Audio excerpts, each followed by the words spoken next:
Let's get ready to rumble!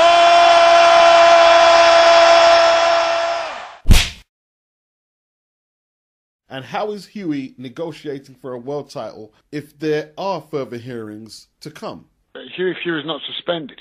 Fury is not suspended, but Yes. Tyson Fury is suspended. Cocaine. Yeah, but this is at the moment the whole thing is under due process, sir. Okay. There's a hearing coming up shortly where obviously UK will advise their finding after that. Now, I think there is a different case for Hughie and Tyson's, two different issues. I mean, first of all, the original issue was something picked up in 2015, which further investigation is taking place, and there's a hearing to deal with that. But Tyson has a number of issues on his that he has to deal with, which has nothing to do with Hughie. Okay. So it's two different issues altogether. Okay. Could you reveal some of the other issues he has, or is that... No, that's not for me to say that. When everything is dealt with, it will obviously be made public, but at the present time... I don't have the exact date, but it was early May when Joseph Parker was scheduled to defend his WBO heavyweight title against Hughie Fury. I made this call to Robert Smith, Secretary of the British Boxing Board of Control, to be exact, on the 7th of March 2017. It just seemed common sense to me that if you have a pending hearing for a performance-enhancing substance, you're licensed under the British Boxing Board of Control, which, you know, is forever telling us that they're better regulated than any governing body in the world, and I'm not going to argue with them. Fair enough.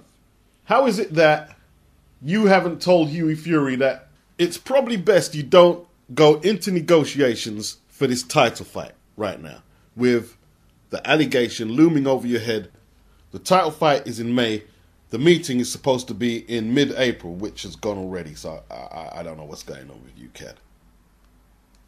If they had at least took the initiative to advise Hughie not to go through with the negotiation for this fight and said, we are not going to license you for this fight until the hearing has been resolved, Hughie could then say, okay, fuck you guys. I'm going to go to a different jurisdiction, to a different board in a different country and get licensed there, maybe in Belgium or Germany or wherever perhaps. And he could go ahead with the fight. In saying that, Duco Promotions or Top Rank, they wouldn't be too keen to face Hughie Fury with him challenging for the title under the guise of another Board of Control sanctioning his license. They would prefer to have the British Boxing Board of Control licensing Hughie. It's more professional, it's more formal, that's the normal protocol. But you would have thought that the board would have at least said to Team Fury, we don't think you should go ahead with the fight. Sort out your Ukad problems, your Ukad issues first, and then, you know, you're free to do what you want. But they didn't do that, and that's why I phoned the guy. It didn't make sense. And I found this article from the New Zealand Herald, and they're saying Joseph Parker's promoters have contingencies in place should Hughie Fury receive a ban for allegedly failing a drug test 2 years ago and be ruled out of his mandatory world title shot against Joseph Parker. As we know, they allegedly failed a test, Tyson and Hughie, for a banned substance, nandrolone, in 2015. I'm sure the hearing was supposed to be mid-April. Well, mid-April's gone. I haven't heard anything. You know, it's the strangest thing. Hasn't been rescheduled for another date. Inform me if you know. I'm not sure. Hughie was slow signing the contract in February. Maybe they was worried that his dad Peter couldn't travel to New Zealand. He was later given permission to travel to New Zealand. Maybe that was the reason. The business of boxing is about hedging and contingencies, Higgins said. Higgins is Joseph Parker's promoter, David Higgins. But it kind of leaves you scratching your head why Team Parker and Team Fury would spend out so much money on their respective training camps, knowing that this could be a major stumbling block, this Ukad hearing. It costs money. And, you know, the Furies have had opponents pull out on them, and they've pulled out on a few opponents themselves. And it's a nuisance.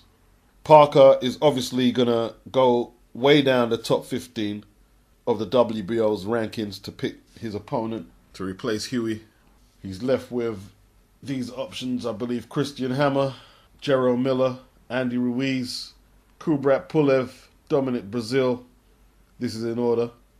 1 to 15. Dillian White, Tom Schwartz from Germany, Andrei Rudenko, Luis Ortiz at number 10.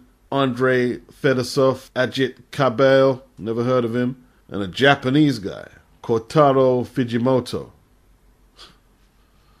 A Romanian named Razvan Konaju, who hasn't fought since December and has no box office appeal, they say.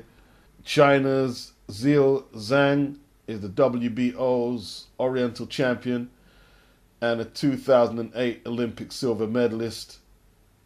He is scheduled to fight American Mark Brown in the US next weekend. They're the guys he can pick from. Higgins is saying they can line up an alternative opponent who is at least as good as Hughie.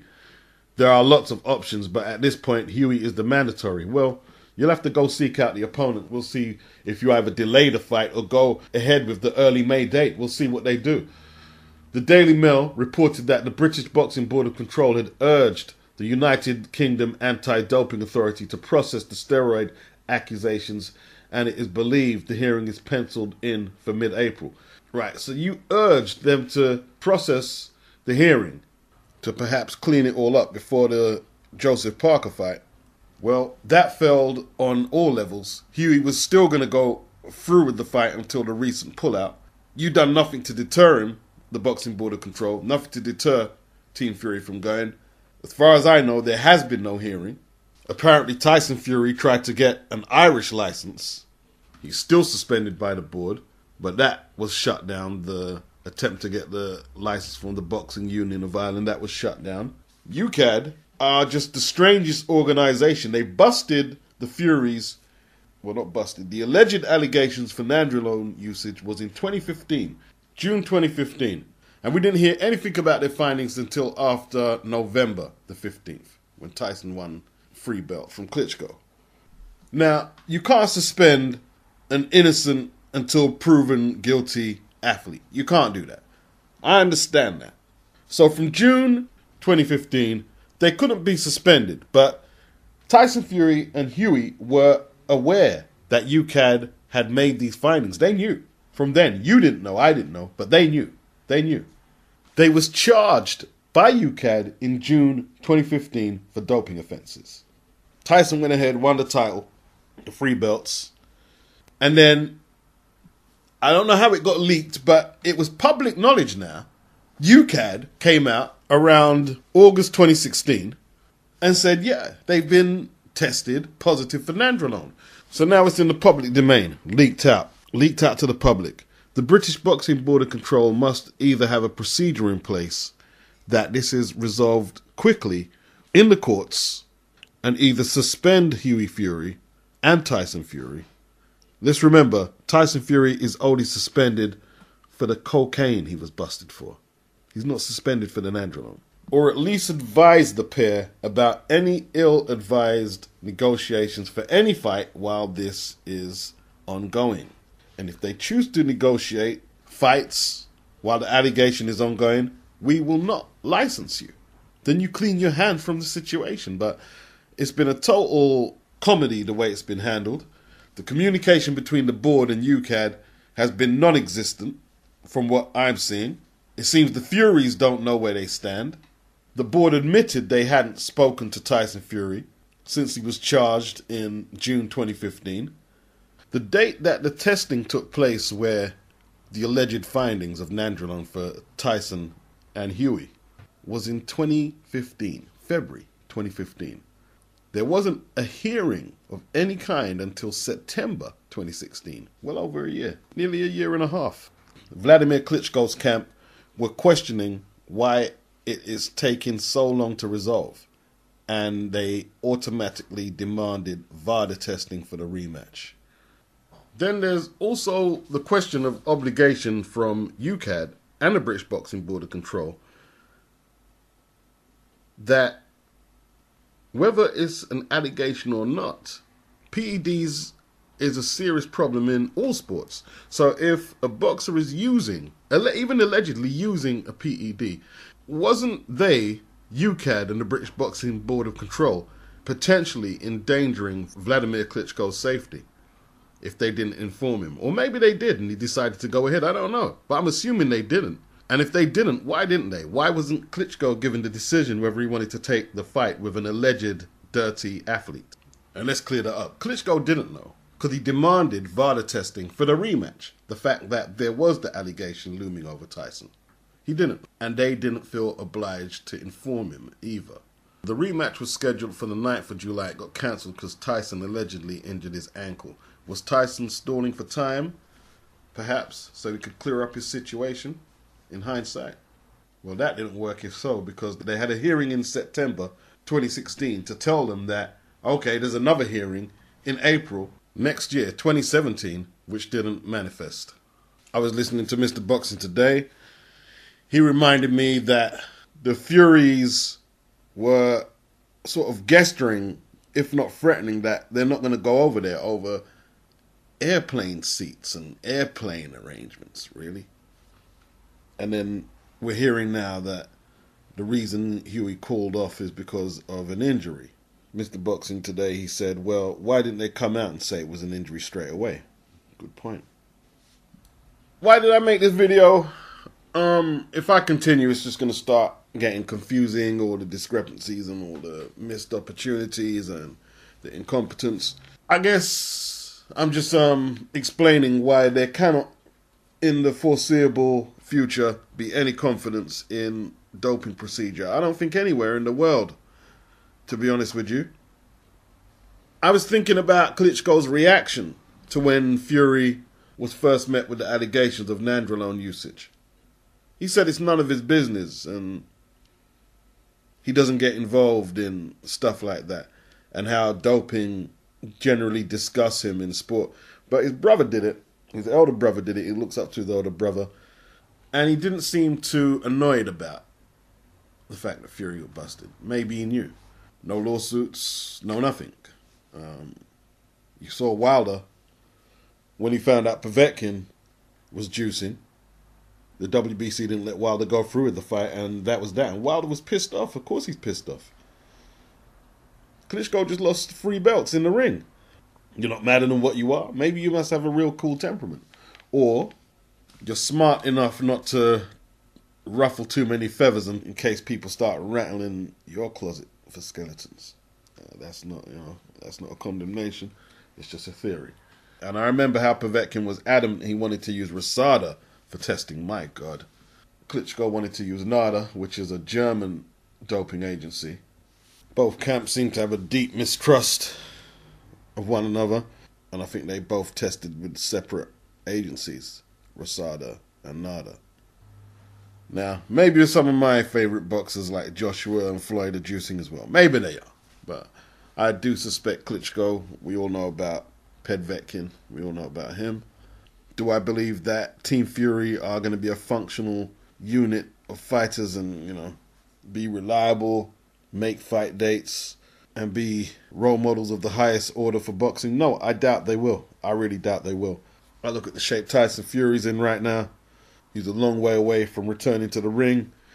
I quoted from the New Zealand Herald at the start of the vid, and the picture they had of Hughie Fury, I think he's cleared up all the acne, but that shit there, I don't know if the young man is just ill, or, as people say, this could be a potential result of PED usage, steroid usage. There's something not quite right about Hughie Fury. He's pulled out of a few fights. Pulled out of a Dillian Whyte fight, I believe, a Deontay Wilder fight, and maybe there may be more. And now this one, a lot of people don't believe the injury is valid in the recent pullout against Joseph Parker. Throw me in as one of the skeptics. Dillian Whyte got banned for 2 years. For 2 years. For taking a supplement, over-the-counter supplement, that was only banned a couple of weeks previously before he used it. And it wasn't a PED, apparently. And he was banned for 2 years. No excuses. He got busted. But the British Boxing Board of Control and Ukad were onto it really quickly. And had it all resolved, the punishment laid out, bam! 2 years gone out of the guy's career.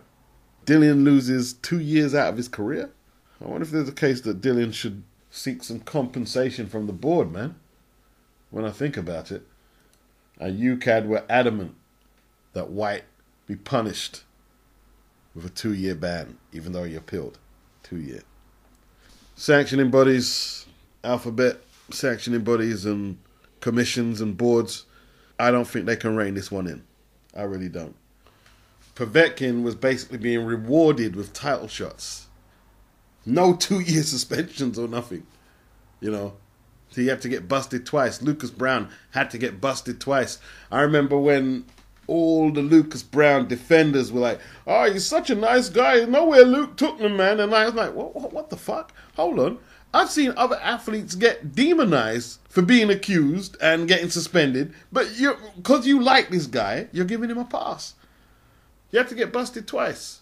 The Povetkin case, ridiculous. Absolutely ridiculous. Even when you go back to Roy Jones's case, he was allowed to keep the IBF belt because the IBF didn't recognize the doping procedure in the state that the bout was taking place in. Ridiculous. Lamont Peterson against Khan, that was all over the place as well.